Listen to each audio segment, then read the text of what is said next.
Hi అండి. ఈరోజు meal maker rice ఎలా చేయాలో చెప్తాను. ఫస్ట్ ఆయిల్ వేసుకొని బిర్యానీ మసాలా వేసుకున్న తర్వాత ఉల్లిపాయలు పచ్చిమిరపకాయలు వేయాలి. కొంచెం ఫ్రై అయిన తర్వాత టమాటో అల్లం వెల్లిగడ్డ పేస్టు వేసేసి కొంచెం అవి ఫ్రై అయిన తర్వాత మిల్ మేకర్ వేయాలన్నమాట.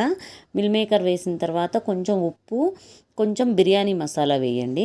దాని తర్వాత మీరు కొంచెం అవి ఫ్రై అయ్యాక కొంచెం పెరుగు, ఒక స్పూన్ పెరుగు, ఒక స్పూన్ పాలు అనమాట, రెండు వేసి కొంచెం బాగా మిక్స్ చేయండి. అవి బాగా మిక్స్ అయ్యి కొంచెం రోస్ట్ అయిన తర్వాత వాటర్ వేయండి. ఒక గ్లాస్ వాటర్కి రైస్కి 2 గ్లాసెస్ వాటర్ వేయాలి. అవి కొంచెం పొంగొచ్చిన తర్వాత రైస్ వేసి మనము మగ్గనిచ్చేయడమే అండి. సేమ్ ఇట్లా పొడి పొడిగా అయ్యేలాగా మగ్గిన తర్వాత మీరు అంతే బిర్యానీ రైస్